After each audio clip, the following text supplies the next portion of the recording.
नमस्कार दोस्तों जैसे कि आपको पता ही है कि 12 जून को हमारा यूपी पीसीएस 2022 होने वाला है।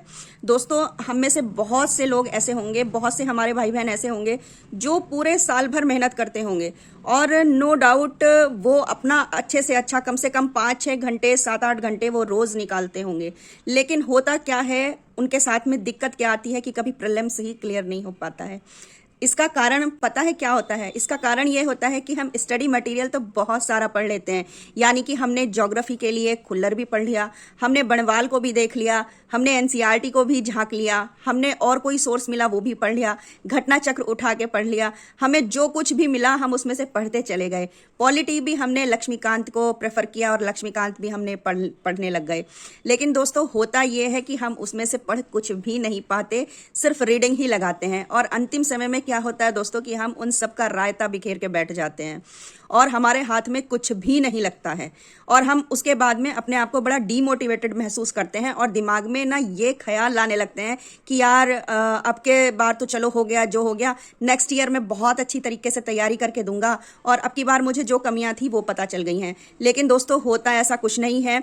हम लोगों की कमी ये होती है कि हम कभी घटनासार को प्रेफर करने लगते हैं, कभी क्रॉनिकल को प्रेफर करने लगते हैं, कभी प्रतियोगिता दर्पण को प्रेफर करने लगते हैं और अंत में होता यह है कि हम किसी को भी प्रेफर नहीं कर पाते, हम किसी को भी पढ़ ही नहीं पाते ईमानदारी पूर्वक। तो हमारा क्या होता है कि कॉन्फिडेंस लेवल बिल्कुल डाउन हो जाता है और हम कुछ भी करने की स्थिति में नहीं रह पाते हैं। जो किया धरा होता है दोस्तों वो भी दिमाग की ऊहा पोह से, वो भी घबराहट में सब भूल जाता है। कई बार आपको क्वेश्चन आ रहे होते हैं एग्जामिनेशन में, लेकिन आप क्या करते हो कि आप पढ़ने के बाद बहुत सारी गलतियां कर देते हो कि जैसे आपने क्वेश्चन पेपर में निशान लगा के छोड़ दिए और जो आंसर शीट होती है उसमें बुकलेट होती है उसमें आपने निशान ही नहीं लगाए होते हैं।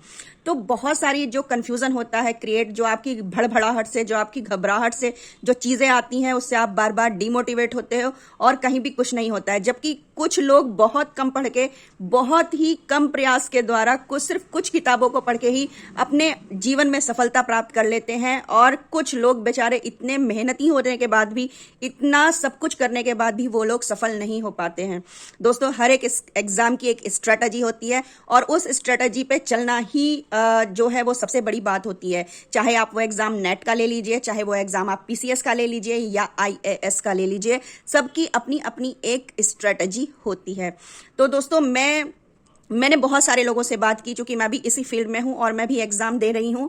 अभी मैंने लोअर पीसीएस आरओ का दिया है और अभी उसका रिजल्ट अवेटेड है। तो कहा नहीं जा सकता, मुझे उम्मीद भी नहीं थी कि मेरा हो जाएगा, लेकिन उसमें हो गया था तो मेंस लिखने का अवसर मिला मुझे। तो मैंने यही चीज महसूस की दोस्तों, आप कितने भी बड़े ऑफिसर के पास जाएंगे और आप या किसी भी सफल व्यक्ति के पास आप जाएंगे और आप उससे बात करेंगे कि भैया हमें कोई ऐसा फॉर्मूला बता दो जिससे कि हमें जो है चीज़ों का पता लग जाए, हम भी एग्जाम क्लियर कर लें। तो रियलिटी बताऊं दोस्तों, कोई भी आपको बता के नहीं देने वाला है कि वो क्या पढ़ रहा है और क्या नहीं पढ़ रहा है। मैंने अपने जीवन में ये बहुत बड़ा कड़वा अनुभव जो है वो महसूस किया है और मुखर्जी नगर में रही हूँ, गांधी विहार में रही हूँ और उसके बाद जाके मुझे लगा कि नहीं, कोई भी कुछ नहीं बताएगा और कोई कोचिंग आपकी मदद करने वाली नहीं है और सिर्फ आपकी किताबें ही आपकी मदद कर सकती हैं और इसके अलावा और कुछ भी नहीं, और सिर्फ आपकी पेन और कॉपी ही आपको पार लगा सकती है।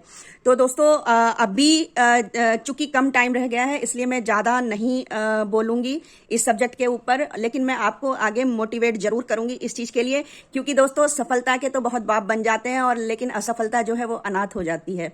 और कोई भी आपके पास, आपको आपके मित्र भी होंगे ना दोस्तों, तो भी वो आपसे बात करना पसंद नहीं करेंगे। एक समय के बाद वो भी आपसे बात करना छोड़ देंगे। अगर आप उनसे बात भी करोगे ना तो वो आपको बड़ा एहसान जता के आपसे बात करेंगे।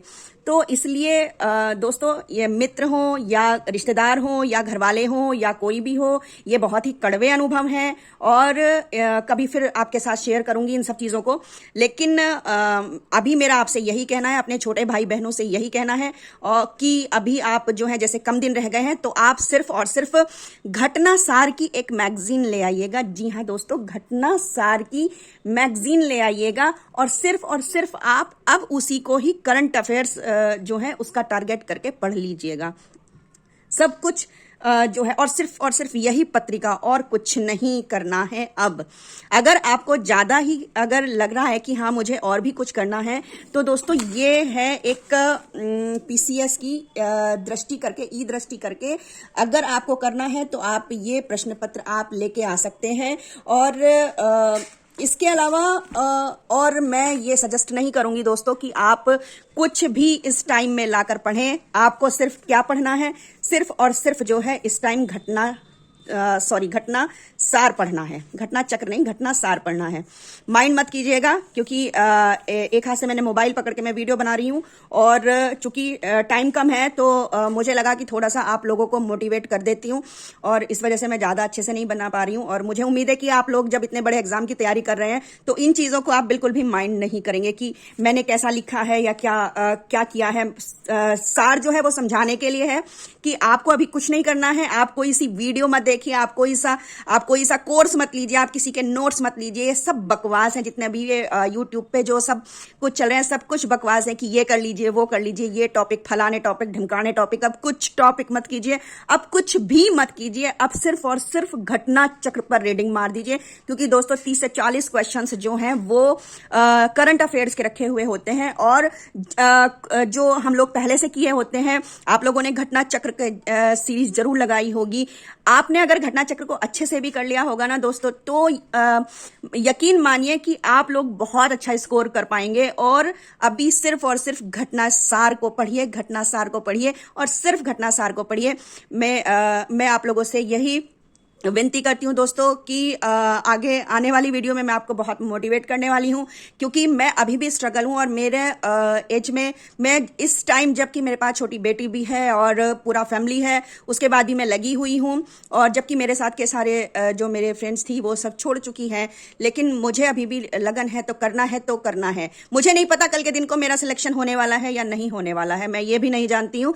लेकिन मुझे ये लगता है कि जब आप दूसरों को मोटिवेट करते हैं तो आप कहीं ना कहीं खुद से मोटिवेट हो रहे होते हैं। तो मेरी छोटे भाई बहनों को यही सजेशन है कि अभी आप सिर्फ और सिर्फ घटना सार पढ़ें, और बाकी किसी वीडियो पर किसी भी उस पर ध्यान ना दें, क्योंकि वीडियो सिर्फ और सिर्फ वेस्टेज ऑफ टाइम होती हैं।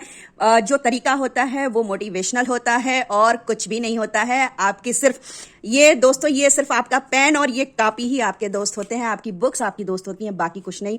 तो दोस्तों फिर मिलते हैं। अगर आपको मेरा बातें अच्छी लगी हैं, कुछ सच्चाई लगी है, तो प्लीज लाइक कीजिएगा, शेयर कीजिएगा और सब्सक्राइब कीजिएगा। नेक्स्ट वीडियो में मिलते हैं, तब तक के लिए वंदे मातरम, नमस्कार, जय हिंद।